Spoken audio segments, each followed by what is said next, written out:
Good afternoon, good evening, Niner faithful. Welcome to another episode of the as now named Between Two Beards. Yes, you have your host, Rob Schuh, here with my co-host, Randon McMahon of the Genuine Draft Podcast Network. Randon, do you have any big exciting plans coming up for the Christmas holiday? Not too much. No, I'm not going home to California like you are. I'm going to be going to see my good friend Peter over in Dallas. That's like an hour drive. His family's going to be over there, so nice. Some good eats. So that'll be fine with me. And then Christmas Day will just be probably just watching movies, playing video games with the brothers, maybe play some Chell or doing something like that. Because can't go wrong with that. Yeah, no weekend plans for sports because we're getting our game out early, so don't have to really plan my weekend around it. That's the beauty of it, right? Get the game over with early, get the celebration over with early, hopefully, fingers crossed, and then move on to Christmas festivities. Yes, I will be down in California, returning to the golden soil. Hopefully that's enough for the 49ers to get a victory. I'm really hoping so, because I'll be watching the game with my pops, and if that thing goes sideways, man, that guy can get negative quick. So I need a win. I need the Niners to carry it against the Titans so that I can have a happy and healthy holiday. That's for sure. Is he one of those guys who just lets the expletives fly when it starts going poorly? He will, and my mother just doesn't know what to do with him at that point. She's like, I just can't. So yes, it is a bit crazy if things go poorly. He's the type that, I can't fault him for it. He believes that now he's reached a certain age where he doesn't have time for losing. He's like, I got a certain amount of time left. I want winners. That's his policy. I'm going to be dead and buried soon, and so we better start winning some games. That's right. Hopefully that's a long ways out and many 49ers Super Bowls from now, but you never know. We got to get him 6. We got to get him 6, that's for sure. That's right. The quest for 6 is real.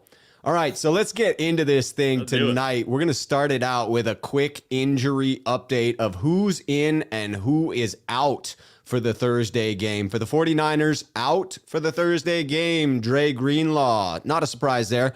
Talanoa Hufanga is going to be out. Maurice Hurst and Elijah Mitchell is now listed as out. We do have questionable linebacker Azeez Al-Shire, and Jaquiski Tart appears to be on track to play.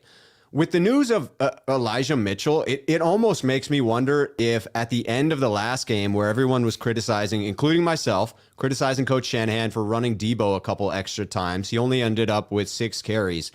You almost wonder if he was trying to keep Jeff Wilson Jr. a bit fresh with that lingering knee issue that he has, knowing Elijah might be out on a short week headed into the Thursday night game. And Jeff Wilson Jr. already had 21 carries against Atlanta. I just had that spur of the moment thought as I was going through the who's in, who's out injury update.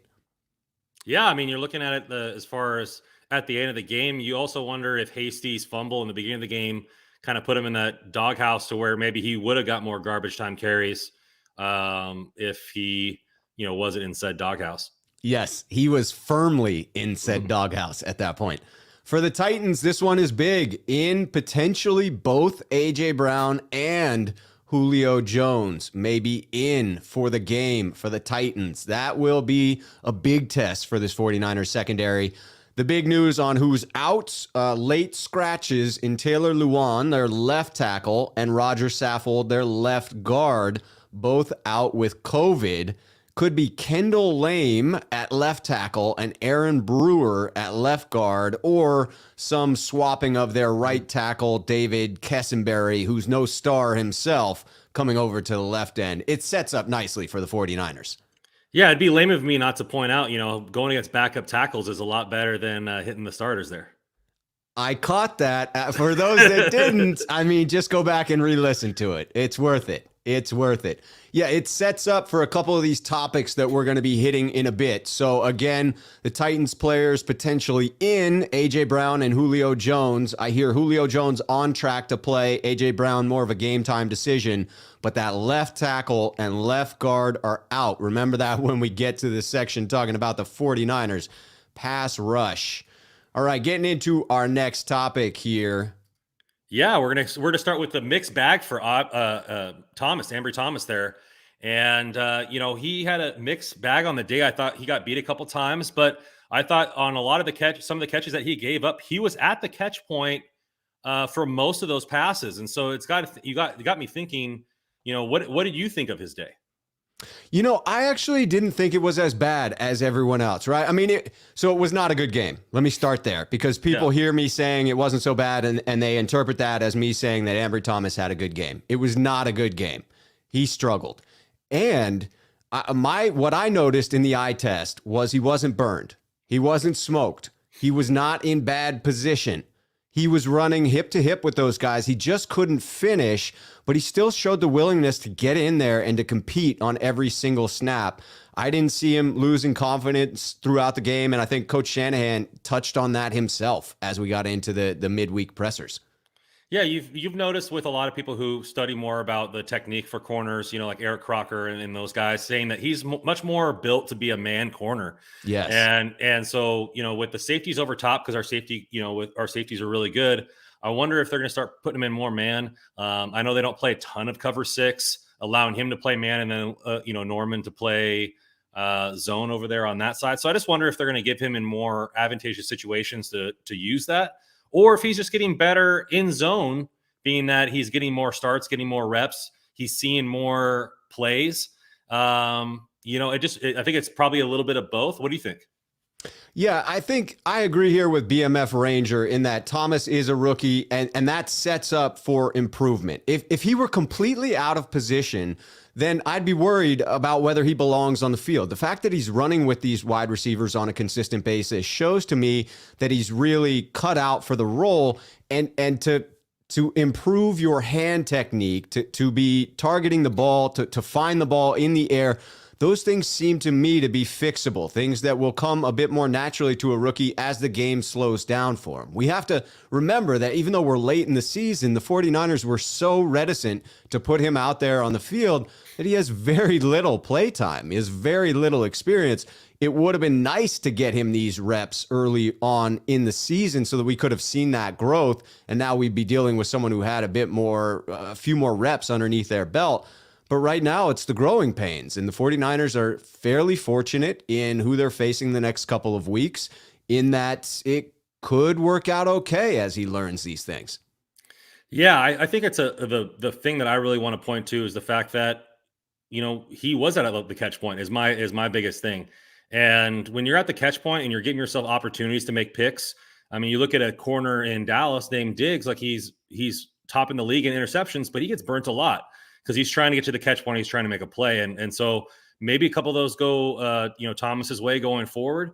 But, you listen to a lot of announcers say that, the ball hawk mentality can't be taught. It's just something that you have that timing for the ball. And it seems like he was there at every single time and it just didn't really go his way. Yeah, one of the things that the 49ers talked about early in the season was, he had 2020 off. So not only was he coming out of college, not only was he a sort of a slight frame college player that liked to play press coverage who would need to add bulk anyway, he then had a complete season off. So I'm sure he lost some muscle mass in that time frame. No matter how hard you train, there's just nothing that compares to real life snaps, being out there on the field and competing week in, week out. And so I think his focus has been on adding strength, and you would anticipate that arm strength is a portion of that. He was robbed of that interception, but he was there for it. It was right there, and all he had to do was lock it down. He was unable to do so. But again, I saw what was just before making plays. Like everything up to making the play was good, and then just failed to make the play. To me, that again is minor technique, minor changes that need to take place there. And from there on out, I have hope. There are at least flashes there that give me optimism. Yeah, flashes become hope, just like spark becomes tinder and then becomes fire. So, it's just something that goes on in that realm. And the big thing about me was he was a 3rd-round pick and I saw no spark at all. He wasn't even getting the opportunity to spark. And now you're seeing bits and pieces of his game that I personally like. I'd be interested to see what a lot of the corner experts have to say about his game. But just a casual fan that knows, a basic level about the technique of corners, I thought he was at the catch point, which is all you can ask for a guy to try to create turnovers. I agree. I'm looking to get Eric Crocker on the program in the near future, and I will be anxious to ask him about exactly what his thoughts are on Ambry Thomas, and we'll have more film at that point. I would think that Ambry will get a few more snaps. You know, obviously it appears that Dante Johnson will be available for this game, but I saw enough things to continue putting Ambry out there, in particular when you're in 3 and 4 wide receiver sets. I think you're going to see him out there. Yeah, some good tests. I mean, AJ Brown, Julio Jones. I mean, Julio's been a shell of himself with the injuries this year, but he can always turn on a moment's notice. And then Brandon Cooks is one of the most underrated receivers in the NFL. I think he's on pace for his 6th straight 1,000-yard season with like 3 different teams. So even with Davis Mills, he's getting it done over there. And then obviously the Rams in the last week. So there could be some good tests going forward for the DBs. Yeah, agreed on that. No question. So let's flip it over to the next one. Having a great season, Deebo's record level effort, right? So he ties the record for most rushing touchdowns by a wide receiver. Where does this season rank for you, and how special is it? It is extremely special. We're truly watching something that is a part of NFL history. And I just want to say to the Niner faithful, as a member of the Niner faithful that watched the 80s, that watched the 90s, and at that time probably took it somewhat for granted, right? I was a kid at that point. I was growing up watching football, and I just thought to myself, well, damn, everybody's football team must just win Super Bowls all the time. Everybody must be in the playoffs. Everybody must have, elite January football to look forward to. And then I was hit with reality that no, that is not the case. That there can be these long stretches where your football team does not make it to the playoffs and is not relevant, and it's painful to watch. And so for those young Niner faithful fans out here that may be slightly taking this for granted, just appreciate how special this is, what Deebo Samuel is doing. Be present in the moment. And I'll take this as a time to say the same thing to, everyone who's in the chat talking about the holidays, right? Silent Seth, I saw him come in. Happy holidays, everyone. I saw another sneakerhead, Greg Thames, coming in. Merry Christmas and happy holiday to the Schuh heads. Yes. It's the same when you're with your family, right? Take a moment to appreciate what is happening. For Deebo Samuel, the fact that he's 3rd in Yak ranking behind only Cooper Kupp and Chris Godwin is really something special. Almost 1,100 receiving yards, and what he's doing on the ground, breaking records. So to me, it's just take a moment and appreciate Deebo Samuel. Yeah, I'm a little later to the game, and so I think this is going to be up there with maybe 1 or 2 of the best season that I've seen from a wide receiver. My mom, bless her heart, is a Rams fan, and so we didn't really watch much Niners football growing up. My dad was not a football fan, so I got to the game a little bit late. And so if you're looking at Jerry Rice's last couple seasons, being 6 and 7 years old, didn't really get to see those for the Niners, or saw them and wasn't able to process it and that type of level. And then, I think the only really season that is that can come to mind is in the early 2000s with Terrell Owens, right? He had back-to-back seasons with over 1,400 yards receiving, 13 and 16 touchdowns respectively. He put some of the games on his back, and, he was doing all those cool dances and stuff in the end zone. And so it was just kind of like, that was right in high school. That was really like when I was, starting to get into stats and all that kind of stuff like that. And so it was really nice to see those kind of games. And we haven't really seen one since, and on that kind of level. You're looking at right now has over, 1,300 total, 1,350 total yards. Yeah, right there. He's got 12 total touchdowns. So you think about if he continue his pace, you're looking at probably another touchdown at least in each of these next 3 games. That would put him at, 15? And then if he can get over 1,500 yards, that would be probably the best season since Jerry Rice for a wide receiver. Most definitely. You have the one flash by Anquan Bolden that was a very special season in its own right. I mean, the Harbaugh 49ers were a gritty team. They were fun to watch. They competed every single game until it all fell apart. and they focused on multiple phases of the game. I mean, I look back and I think of special teams actually winning us games back then instead of losing us games. Yeah. But that Anquan Bolden production was a bright spot that we hadn't seen in forever, right? We used to cherish Michael Crabtree, who didn't put up anywhere near these numbers. And before that, it was really only Vernon Davis. We had to hang our hat on a tight end's ability to put up yardage because we didn't have any wide receivers to speak of. Now we've got the possibility of 1,000-yard receiving season for Deebo, and 1,000-yard receiving season for George Kittle. And for Deebo, it's that and then some. It really is when you are the focus of the offense and the percentage of production that Deebo Samuel is, to me, that's just wild. That's just really, really something to appreciate in the moment. Yeah, it's fantastic and how he's getting it done on each level. And I think it just hangs a hat for him because he seems like a good dude online. And then people were writing him out, calling him just a gadget guy. And I mean, they're not completely wrong because he is very gadgety, but he's much more than that. He's definitely a wide receiver as well. He got back on the rocker this week with 6 catches, right? So, he was definitely involved in both levels of the field. He was. And I think you also have to imagine that once we do move into the Trey Lance era, I'm assuming that we lock down Deebo for a big-time contract. I'm thinking he gets his bag. He certainly has earned it.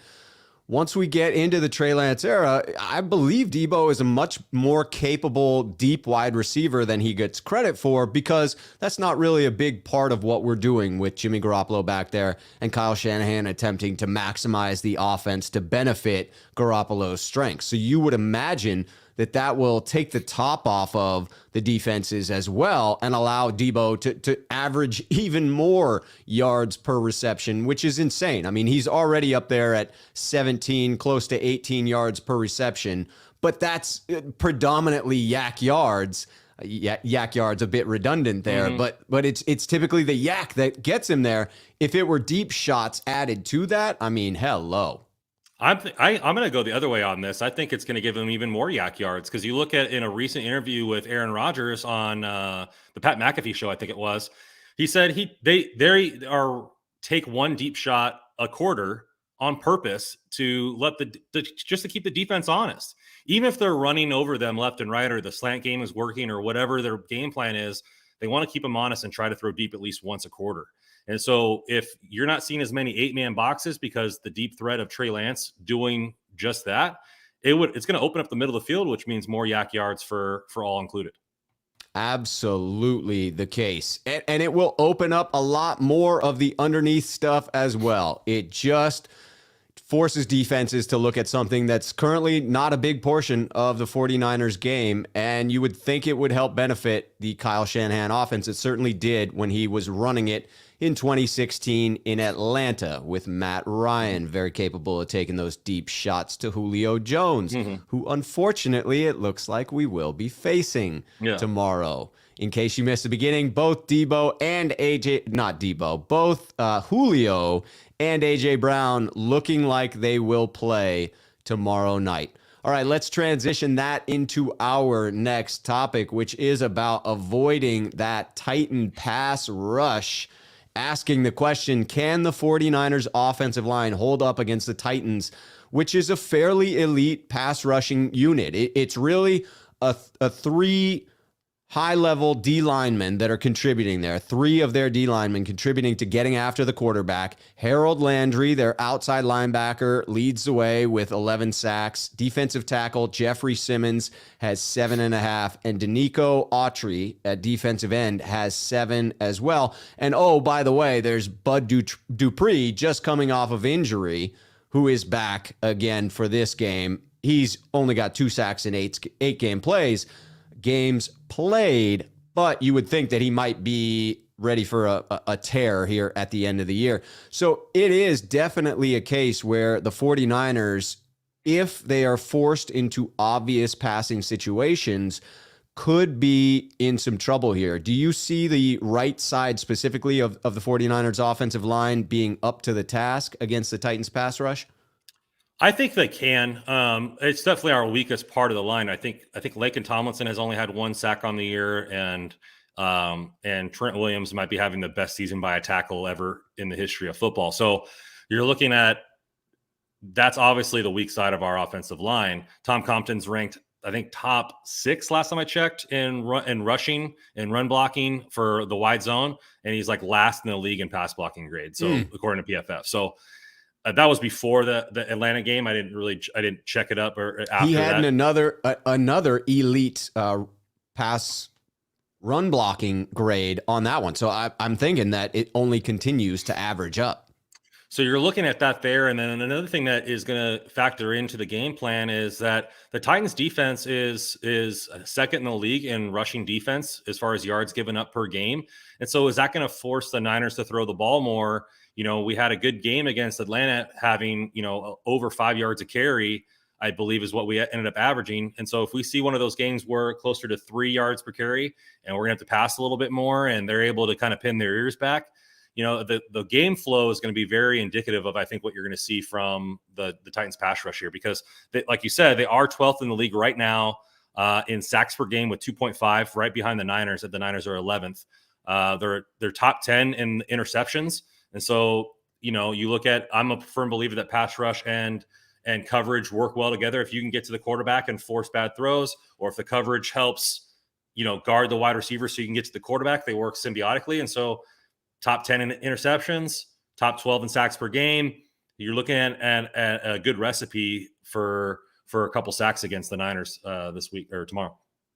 Yeah, I think it sets up that way as well. I was looking at the Titans defense and their strength against the run. It looks like they're holding opposing teams to under 4 yards a carry at 3.9. And that does set up to have some significant third down opportunities for the 49ers. And also those third down opportunities for the Niners become third down opportunities for those pass rushers to pin their ears back. If we see ourselves in considerable third and mediums, third and longs, that certainly bodes for the pass rush of the Titans to get home at least a couple of times. I am hoping that Jimmy just continues his focus on holding on to the ball and doesn't allow that pass rush to force him into bad looks and doesn't force any considerable turnovers there as well. I saw Malk the Believer saying, Rob Schuh, they aren't getting any pressure against our O-line, and Jimmy is going to cut them to shreds. We win by 14. I love the confidence there. I think this one breaks out to be significantly tighter because of the fact that the Titans have been able to hold teams in rushing attacks. With their rushing attack, the 49ers are without Elijah Mitchell, and therefore it already sets up to be a challenge, relying on Jeff Wilson Jr. and Deebo Samuel once again to get that run game going. I see the 49ers playing in, a close one. These Thursday night games tend to just be sort of sloppy. They unfold strangely. One turnover or bad play here or there can decide them. They're often lower scoring contests. The defenses tend to play sloppy and less physical because they've had less time to rest up. And the 49ers, thankfully, handled Atlanta pretty well. I'll be anxious to see how the Titans look. They had a pretty physical game against the Pittsburgh Steelers. Coming off of that one, they could be battered and bruised. And if so, if the 49ers can get the run game going, to your point, I think that's what sets them up to stay clear of these obvious passing situations where the Titans linemen can just pin their ears back and get after Jimmy. Yeah, it's gonna be interesting. And what Mark said there is that no pressure, but you got to assume that they're going to at least get home at least once or twice. But how you combat pressure, and we've seen it with the 49ers going all the way back to the Packers game, is the quick passing game. Jimmy G's got a very good quick release. So Shanahan needs to dial up a lot of those slants, a lot of the stuff to get the yak yards, to lower the amount of time in the pocket and complete a lot of those things and set up the third and shorts rather than the third mediums. I'm with you there. Silent Seth, a fellow sneakerhead in the chat. As long as Brunskill can hold up pass blocking and Tom Compton repeats what he did a couple days ago, we should put up a good fight. I am 100% with Silent Seth on this one, in that I think it is those two positions that will dictate how the 49ers do in this one as far as the pass game is concerned. If we can get them out in space, run blocking, doing what they do well, and minimize those downs where they're actually asked to try and hold up in pass defense for too long, pass blocking, then to me, that is the recipe for success. Yes, sir. Getting into, we've got a super chat here before we go on to our next topic. Coming in from George U. Says, Warner says Lance has been shredding the defense in practices. Theory, 49ers are playing better down the stretch because Lance is elevating the entire team from behind the scenes. I love the optimism in this take. I see the Matt Mayoko quote about an inside source telling him that that Trey Lance has been playing very well against the scout team. And then Fred Warner coming out without having been asked and volunteering at the postgame presser that, in fact, Lance has been shredding the defense. I tend to agree that Warner's not the type to blow smoke. If it came from George Kittle, I might feel a little bit differently about it. If it came from Kyle Juszczyk, I might feel a little bit differently about it. Those guys are pretty much rose-colored glasses guys throughout, right? They're always pretty positive. But Warner doesn't often come out and say these things unsolicited, and therefore it makes me wonder if behind the scenes this is what's actually happening. And iron sharpens iron. So I'm with George Yu that if that's what's happening, I'm sure it's making this defense even better. Yeah, two-parter for my answer here. One is the defensive, he's a prideful guy, Warner is. And, like to say that their defense is getting shredded up by the backup, and it just shows that he's actually really doing it. I think it's a genuine compliment. And then, going to an interview with Travis Kelce on, there was a different podcast about tight ends. And they were talking about the year that Patrick Mahomes was backing up Alex Smith. And he talked about it a lot. He said the players could see that he was developing. They could see that he was tearing it up, that he would be good next year, that it was only a matter of time. And if Alex Smith wasn't winning, that they could have made the change earlier and all that kind of stuff like that. So it wasn't lost on players in the locker room of that going on. And so, generally practice squad, it really doesn't help you all too much because you're focusing on the other team's offense. You're not really running plays in your offense. So, but it also goes to what Kelce was saying. It was like a lot of schoolyard football, right? When you're learning an offense in 1 week and a lot of it's just athletic ability. And, he said Mahomes was running all over the field, just throwing 50-yard bombs like it was nothing, like he was just playing Madden. And you could see that there was something special there. I wonder if Lance is starting to get that confidence and he's getting those kind of reps. So when he starts using our offense, you'll see something similar. I think that certainly speaks to ability shining through those schoolyard type of plays where you're just doing athletic things, right? Whenever the offense breaks down and you need to make a play, that illuminates the skill set that's most exciting about Trey Lance is his raw ability to compete on the football field. I'm amped to get him out there. I cannot wait to see Trey Lance operating in this offense. All right, moving on to a related topic from the one we just finished. We talked about the pass rush from the Titans and what they'll be able to do against the 49ers offensive line. And that win or lose for the 49ers, winning or losing that pass protection game will very much play into this next topic around Jimmy's efficiency and whether or not it can continue. He has been playing very well over the past few weeks, going back a solid 6 or 7 games, right? He has had efficient games. He has cut down on the number of turnovers. In the last game in particular, I saw him when the pocket became crowded, as opposed to continuing to look around as you might want from a quarterback. In Jimmy, when the pocket gets crowded, I get nervous. I start thinking about strip sacks. I'm not going to lie. And so when it started to collapse, I saw him pull the ball down and protect it. That's actually what I want to see from Jimmy, because I don't think he operates all that well in that tight, confined space when bodies start to build up around him. I feel like he gets into a little bit of a hurried mindset and he's not processing at the same rate. And that's oftentimes where you see one of those mistakes that make you scratch your head and be like, Jimmy, did the gears just seize up in your head? Like, what happened there? So I was actually glad to see him pull that down. I think that's the type of game that we're going to need from Jimmy this week, that he needs to be hyper-focused on not turning the ball over, not allowing the strip sack, and in particular, being very cautious of this fairly elite safety duo. You mentioned the Titans are top 10 in turning the ball over through interceptions, and a lot of that starts with Kevin Byard, who's got 5 himself. Yeah, it's going to be very interesting. You saw him, I just want to give Jimmy his praise in the Atlanta game. He was finding every seam. The timing routes were perfect.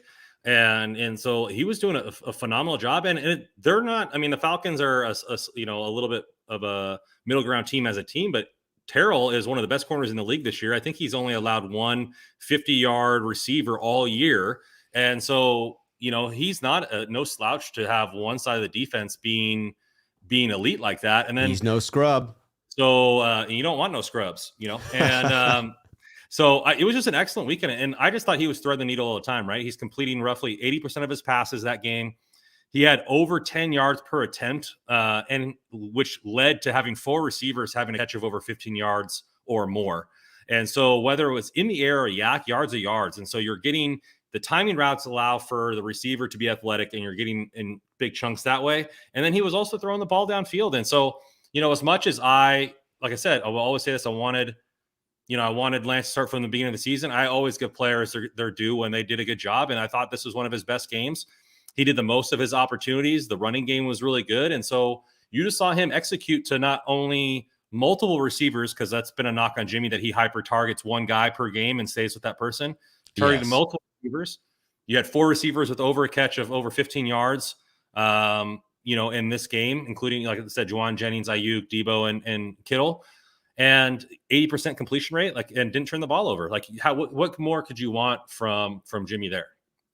That's exactly what I want from Jimmy tomorrow, is a clean game. If he's able to play with that level of efficiency, I think it sets the 49ers up to be successful. I like Jeff Mulholland's question here. Does Jimmy G need to play like he did against the Rams? Get it out in under 2.5 seconds to keep it safe.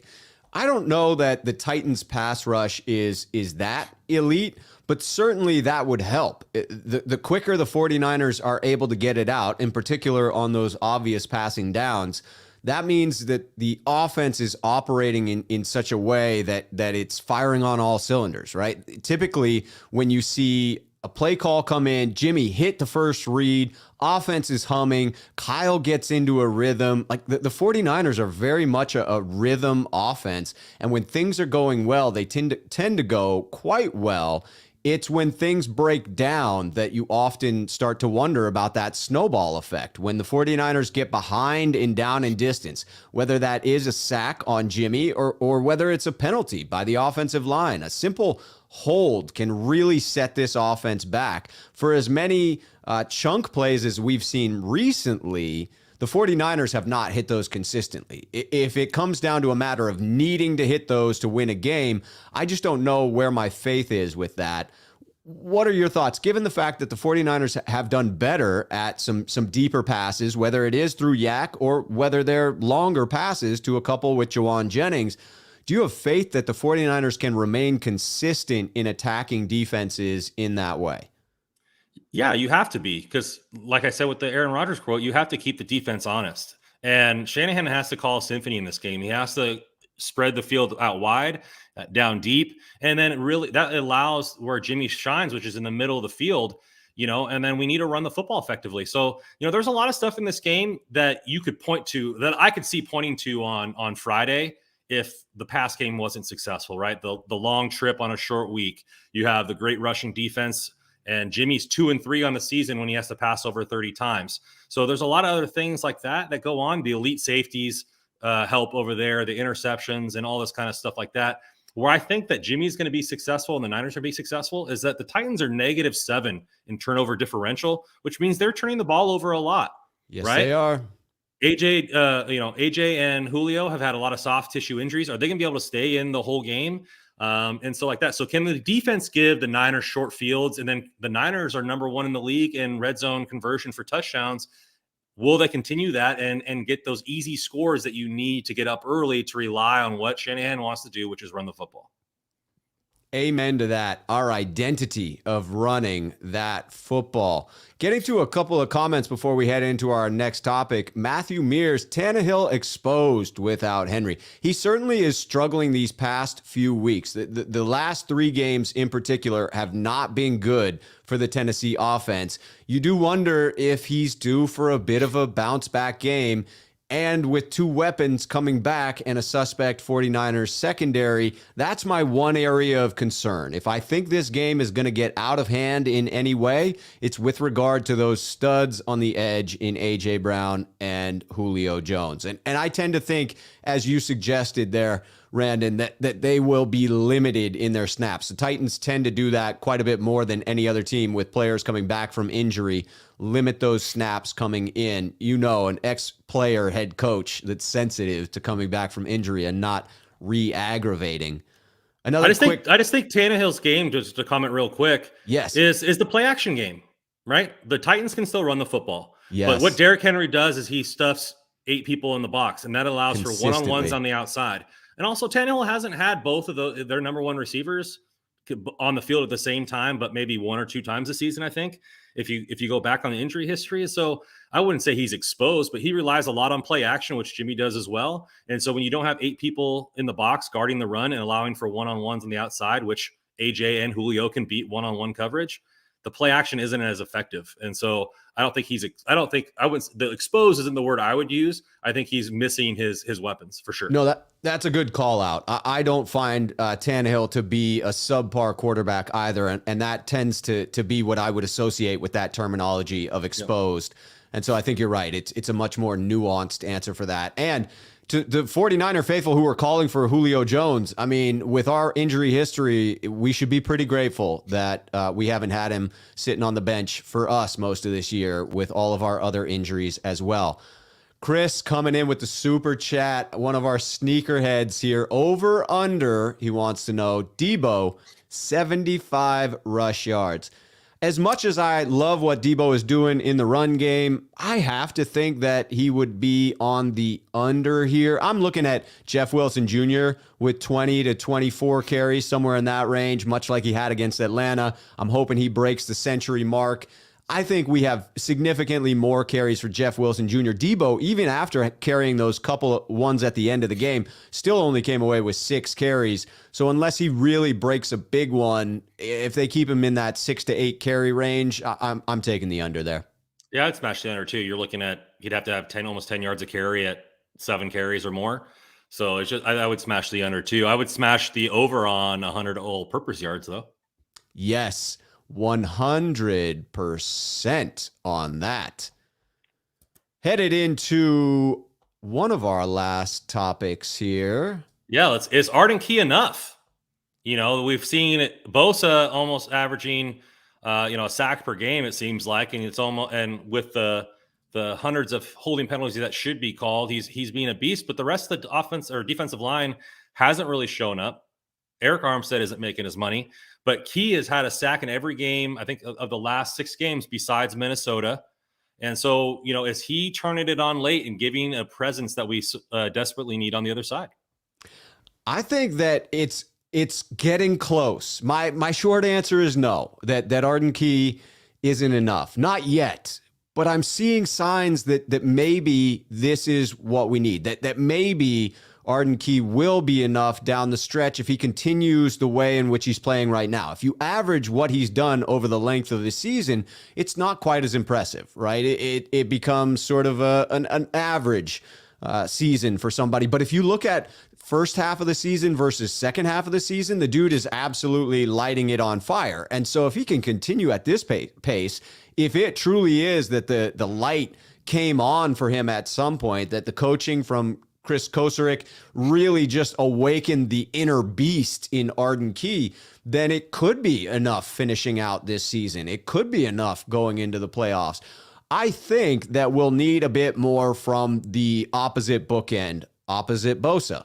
Just a little bit more from a Samson Ebukam or a Charles Omenihu. One of those two has to be able to more consistently drive pressures and force the quarterback into the arms of Nick Bosa. This one sets up to be a pretty phenomenal matchup for the 49ers. Nick Bosa has his choice of going over top some of these defenders here. It is Tennessee's right tackle, who may be playing left tackle with Taylor Lewan out, is David Kessenberry. He ranks 54th out of 59 qualifying tackles, right? So he is not a stud, and he is their best tackle out there. He's a San Jose State product, a local guy, so maybe, he gets going against the San Francisco 49ers, but he has allowed 41 pressures this season. So that sets up for a nightmare matchup. Arden Key probably gets to go over a backup left guard if he wants to, right? With the left guard being out for the Titans. So this one really does set up for the 49ers defensive line to get after it. And maybe this is the game where it establishes who is that other complementary role outside of Bosa's dominance and Arden Key's emergence. Yeah, you're seeing a couple guys step up, and I think the main reason I liked Arden Key signing was obviously the contract, but his athletic score was pretty high. Yeah, so when you're a big athlete and then you have a coach like Kasurik, you're able to start put it together, and you have a higher confidence that he'll start wreaking havoc. And then when you're going against less athletic interior offensive linemen, for the most part, it's going to be something that is nice. You also look at DJ Jones has 7 tackles for loss, so getting pressure from the interior is definitely helping for sure. Did I hear DJ Jones? Yeah, I wanted to help you out so you get some sauce on the there's screen. some sauce. There's some barbecue sauce that needs to hit the camera anytime I hear DJ Jones's name. I think that, to me, he is the offseason priority in re-signing players as far as those that are hitting free agency. That the DJ Jones magic cannot be overstated here. That he brings a lot, and now that he's playing into December, it has made the difference. Did we get Arden Key on a single-year deal, or did we sign him for multiple years to start with? I think it was a single year, but I'll pull up. I thought so as well. Typically, a player like that's coming off of a lack of production from a bad team usually signs the single-year deal. But yeah, 1 year.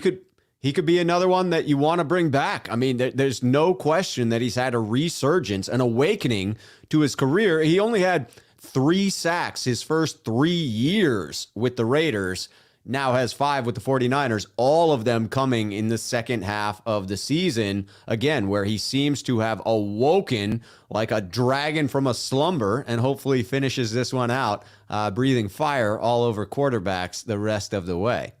Yeah, the only thing I look about with that is you look at most teams want to pay for pass rushing, right? Kerry Hyder had 1 successful season, and he got his money out of 1 successful season. So, if he gets we'll say if he's averaging what he's averaging now, he'll end up with, 7 to 8 sacks by the end of the year. An 8-sack guy who's only making $1 million this year is probably going to get a pay bump. And do the Niners really have that money to throw around to all the people they want to sign? It'll be interesting to see if he'll be one of those guys, and maybe they go cheap with other different backup defensive linemen. But it'd definitely be interesting to see if he ends up with 7 or 8 sacks, how much money he'll get from either the Niners or another team. Yeah, you would think that would put him up much closer to the $6, $7, even $8 million a year. Somebody's going to pony up to try and get those additional sacks out of him. Somebody's going to believe that they too can milk the additional production out of him that the Raiders were unable to get. Somebody with a similar defensive scheme is going to believe they can do what the 49ers did, although maybe they will see the evidence of Kerry Hyder and the fact that he had that season because he was rushing with the other linemen of San Francisco. Not quite the same results for Seattle this year. Yeah. So this one is just an interesting throw in because I think it's worth talking about, but Jan brings in a multi-sack game coming from Bosa. And I think that's fair. I think this sets up to be a multi-sack game. Just as an aside, as an additional topic here, what would you put the over-under on Bosa's sack numbers going up against an awful right tackle, a backup left tackle, and a backup left guard, having his choice of people to line over top of? Yeah, I mean, I think if the over/under was 1.5 via Vegas, I'd probably smash the over on that just because of the line woes there. If they pushed up the line to 2.5, I think that would be kind of tough for me to smash the over on that. But I mean, I can see 2 sack game for sure. That's where I am. A 2 sack game seems reasonable. You know, he should have had that against the Bengals, right? And then they took the one away. And a multi-sack game is not easy to do, but against this lineup, you would think he could get home. But the Titans will also be well aware of the fact that they have significant injuries along the offensive line, and the game plan, I'm sure, will be based around getting the ball out quickly. That'll be the struggle for me is wondering, even knowing that they're going to get the ball out quickly to try and avoid the 49ers pass rush, do we have the corners capable of stopping A.J. Brown and Julio Jones, knowing that the ball is coming out quick, knowing that we're going to have to be up close and make tackles? It'll be interesting to see how it plays out. We do have 2 elite safeties of our own, so playing a little closer to the line might be something that we see.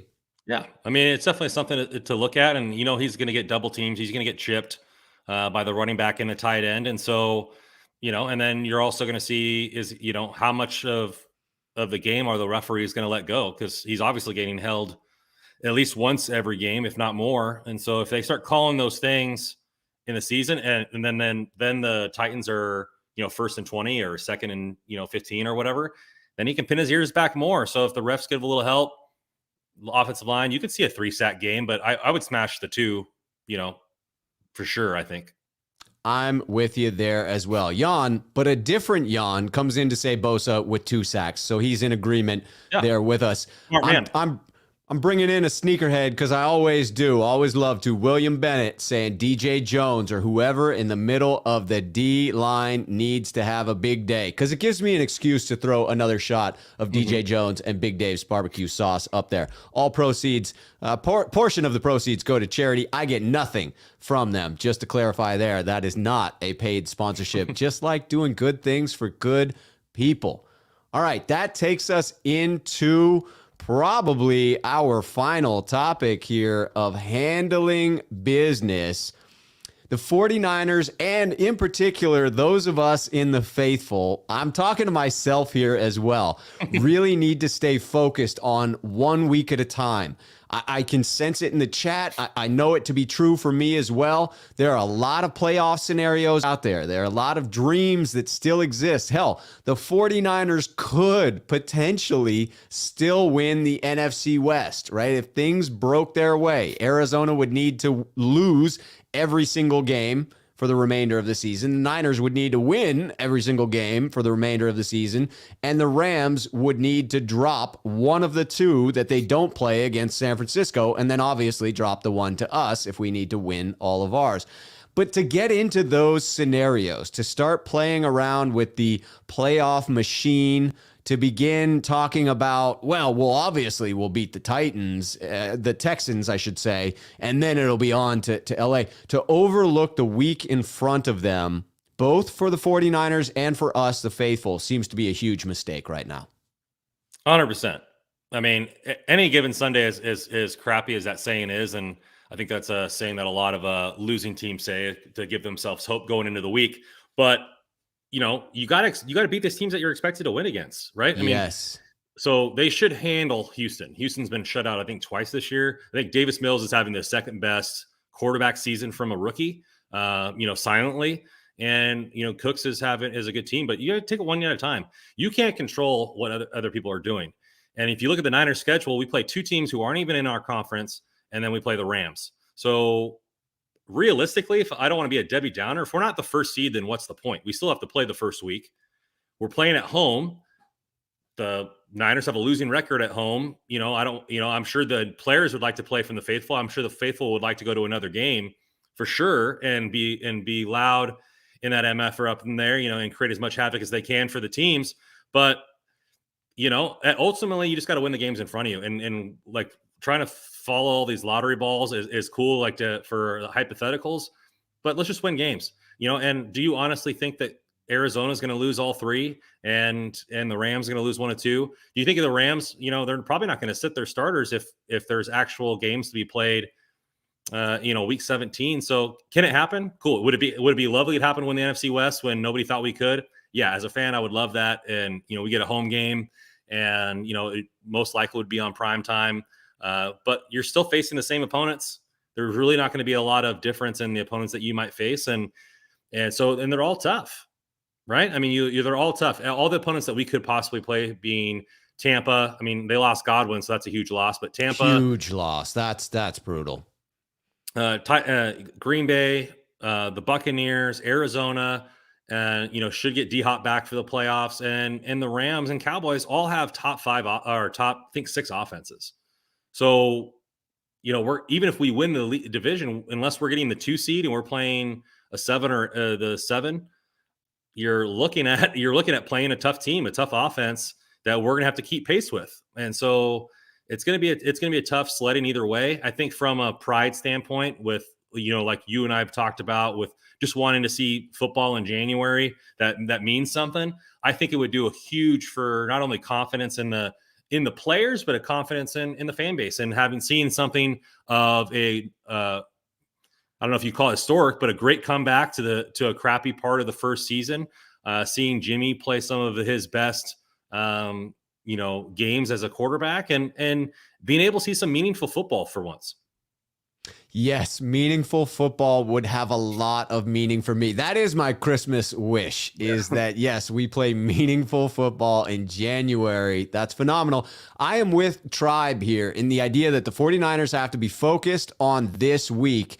Tribe says, I'm concerned Titans are going to be pissed. They are a wounded animal. They are absolutely devastated by injury, no question. But as Jackson points out, probably starting Julio and A.J. Brown. It doesn't matter that they have significant injuries going into this one. They will come out with a ferocious physical nature, because that's the type of head coach that they have. That's the type of football team that the Titans are. They play a physical brand of football. And when you're only on 4 days rest and you are the opposing team that has to travel, that makes it very, very difficult. To me, this 49ers team is very good, but not good enough to overlook anyone. Not good enough to come back from starting flat when they're playing a good team. The fumble against Atlanta could have sunk a game in the playoffs. Could have sunk a game going up against a team like the Titans, where you're probably looking at a very tight matchup. Every single week matters from here on out. And to me, it starts with Tennessee. It certainly is a Titans team that has struggled to score in the last 3 games. I don't think they've had more than 2 touchdowns for some number of weeks. So I would expect the 49ers defense to be able to hold them to around 20 points or so, but it's going to force the 49ers to be efficient on offense. They're going to need a Jimmy who doesn't turn the ball over. They're going to need a run game that can get beyond that 4 yards per carry that the Titans are not allowing from opposing offenses. And I have to say that they have to avoid the overconfidence. I love the Niner faithful, and I love this comment, DWS 420. Lewin and Saffold are out for the Titans. As a Titans fan, Tannehill is about to get murdered. Dude better call up his insurance company and local hospital. As much as I hope that is true, the 49ers cannot go in believing that's going to be the case. Because if they go in with that attitude, to me, that is overlooking a Titans team that can be very dangerous. Yeah, let's look. I mean, we like the positive side, and I do think the Niners win this game. But let's look at where we could be disappointed on Friday, right? Yeah, traveling on a short week, traveling across country. Well, typically teams that go West Coast to East Coast only win about 30% of their games, and so you're already in the bucket there. 2, you're getting 2 clutch wide receivers back. Yeah, I think Julio's a shell of his former self, but he could still take the top off a defense if he had to, and it only takes 1 catch. And he's going to win the 50-50 balls, right? Yeah. No matter what condition he's in, he's winning the 50-50 over our cornerbacks for sure. The Niners don't have a run game as well as we think, because the Titans show up there. And so they're forcing a pass. We're 2-3 when Jimmy throws over 30 times. Some of those have been against like the Bengals, where he showed up well in the last part of the game and was clutch, but it's not a recipe for success. It doesn't fit into the game script that we could possibly see there. And so there are some things there that could be the reason on Friday that Niners fans are disappointed. I think the Niners will win this game, but to overlook it and say we're going to roll through the Titans and roll through Houston and Rams are the only meaningful matchup left is asinine in my opinion. Agreed. We did that once when we talked about Arizona being decimated by injury. Turns out a good team, even struck by the injury bug, can still be a good team. They have the confidence going into it. They have a very solid head coach. They have a physical play style. And they have a pretty capable quarterback and pretty capable backup running back. And two pretty elite wide receivers against what is the weakness of the 49ers team. Getting into a couple of super chats before we close this thing out. Jaguayo coming in. Great show. This will be a back alley fist fight. From now on, we have to play every game with playoff mentality. 24-20 Niners. Jaguayo 56. I love the prediction. I think that's about the spread. It's not about. That's exactly the spread that I have on this. Niners winning by 4.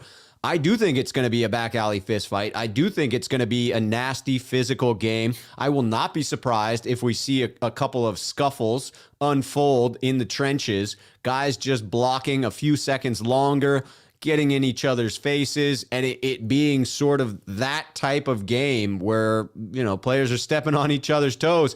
I have this one actually breaking out in the Niners being close to hanging the 30 on the Titans in the way that they have with a lot of teams recently, and the Titans struggling to score. I have it working out Niners win 27-23. So that same 4-point differential.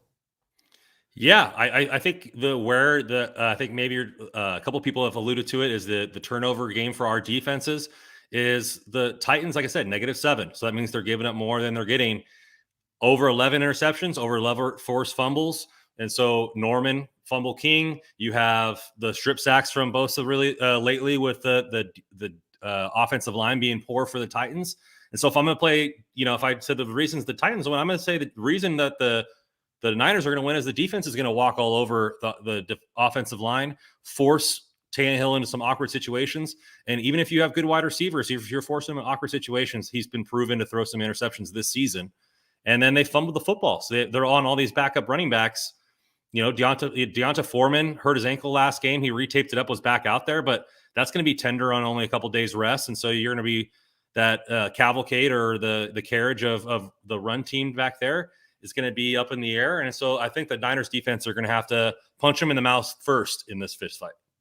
I am with you there, and I think that the way in which it sets up for the 49ers to win this turnover battle, to me, is Tannehill. That seems like the most likely, with all of those offensive linemen out, getting the pressure of the 49ers' dominant defensive line in his face, attempting to force the ball to two probably less than 100% stud wide receivers. That, to me, is the most likely scenario where the 49ers can force errant throws and be able to take advantage of it. You have to hope that they will, in fact, make that happen. Before we get into this last super chat, while we still have a good number of folks watching, I just want to say, if you enjoy the content, we always enjoy you hitting the like button, subscribing. I have Randon's information down below in the description. Go follow him on Twitter. Go sign up for the podcast wherever you get your podcasts at. It is phenomenal. You can hear this very show on an audio version. I know some of you guys have been asking for that. So please make sure that you are supporting both individuals if you so choose. Let's get into that second to last now. Second to last super chat from William Bennett coming in, a sneakerhead, always celebrating the sneakerheads. I had a Giant fan tell me that the Niners remind them of their Super Bowl run, but every game is a trap game. I think that this is a great mental picture for Niner faithful to have, to be in this place of optimism that it doesn't matter how you start the season, it matters how you end the season. And really all you're trying to do is get a ticket to the dance and make sure that you're moving in the best possible way as you head through the doors into that dance. And right now, the 49ers seem to be set up pretty nicely. No one in the NFC is a completely dominant team. I have faith that the 49ers can match up against any of those teams on any given Sunday. I don't think that they're going to dominate those teams, but they absolutely have a chance against every single one of them. And it's a one and done playoff format. That is the beauty and the curse of the NFL. It is not always the better team that wins. Injuries are a huge factor. The Tampa Bay Buccaneers were a hell of a lot scarier to me before Chris Godwin was lost with the new injury, the knee injury. That, to me, takes away their most dynamic receiver. Now, they're still one of the best teams in the NFC, no question about it, but it illustrates a lot can change in a short period of time. Yeah, you look at, the Man in the Arena documentary, they had Strahan on there talking about both the losses to the Giants in the Super Bowl, and Strahan said that as a locker room, we knew we were a good team, and we could beat anybody out there, and so it's up to them, if they have that bad boys type mentality with K1 Alexander and come in there and smash people in the mouth, and Garoppolo continues playing the way he's been playing, to where he's limiting the amount of mistakes that goes up. We can beat any team out there. Will we see that? Who knows? But if you look at, for a different podcast, I did some research for the AFC side, so I don't know how it stacks up in the NFC, but over the last decade, the number 1 and 2 seed have made it to the AFC Championship 50% of the time. So are the chances of us getting there are pretty slim, but hey, there's always a dark horse the other 50% of the time that makes it. So, it just depends on how they come out and handle their business. And these last 3 games are going to be very indicative of how they roll into the playoffs. Yes, starting with tomorrow, Chris has a prediction: defensive battle. 13-10 Niners. I bet that would drive a lot of faithful batty. And maybe it would me too, but in a good way. I love a good defensive slugfest. I love a sloppy game. I love it when they're close. It gives me heart palpitations, and I feel like I'm going to die of distress. No doubt about it. It takes years off my life. I get more white hairs in my beard. It's not good for me, and yet I love it. And I want a double helping of it around the holidays. So I'd be good with this. I don't want 3 and outs. I want to see some fun tomorrow. So let's see some scoring. Let's you want put to it up see there. Deebo Samuel break that record? Yeah. Yes. All right. G.I. Jones coming in with the, as of now, last super chat. If we lose, it'll be due to the passing game and or penalties. I'm faithful in that. This team needs to win a Super Bowl before I give them my faith ever again. G.I. Jones is definitely jaded, it would seem, but still involved. Still clearly a Niner faithful, still a fan, still in it. But I get what you mean, that you're not willing to really invest yourself in believing this team is going to go all the way before they've proven they can go all the way. And I have a different take on that, but I respect that point of view. I know a lot of fans that have that point of view, that they've just had their heart broken one too many times. And I just go with the old school adage that it's better to have loved and lost than never to have loved at all. And I somehow must enjoy the punishment. I'm a glutton for it, that I just keep reinvesting myself, and I get my heart torn out of my chest and thrown on the ground and stomped on repeatedly. But I mark my words that for me personally, whenever the 49ers win their next Super Bowl, it will be that much sweeter because I never allowed myself to fall off as one of the member of the faithful, that I continued to allow myself to have my heart broken over and over and over again. That next victory will be that much sweeter. That's my 2 cents on that point of view. Yeah, he's definitely has a staunch grading standard there for his version of the Niners, and I've heard that a lot from Niners fans that have been watching for a long time, all the way through the Montana days, is that they got to relish in you could call it a dynasty at that point, and but I got to say, wouldn't you rather be I would have rather been a Patriots fan the last decade, right? Making the playoffs every single year. The year that Tom Brady doesn't get in or he gets injured, Castle still takes him to a 10-win season.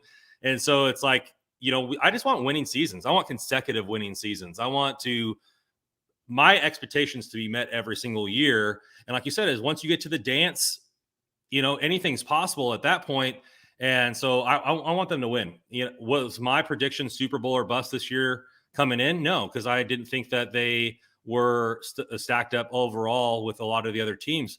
If we go into the playoffs, we win 1 or 2 games, we get to the championship game, I'd be happy with that. As far as that would have bettered my expectations coming into the season.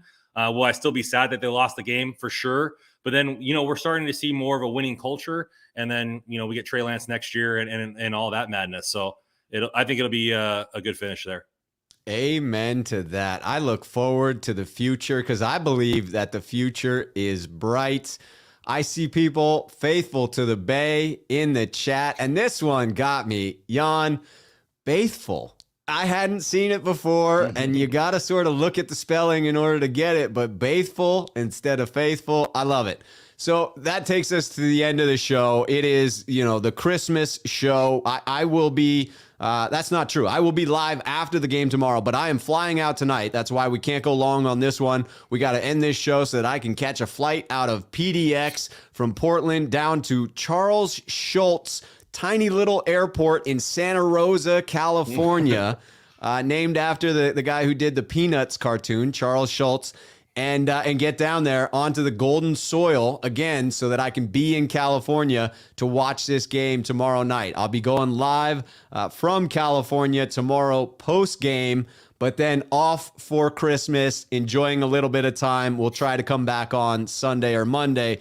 You know that Randon and I will be back next Wednesday, doing this all over again between two beards. Always enjoying coming at you, Randon. Thank you so much for always bringing it as you do, my friend. Hey, thanks for having me on, man. This beard is happy to be here, and we'll have another episode next week.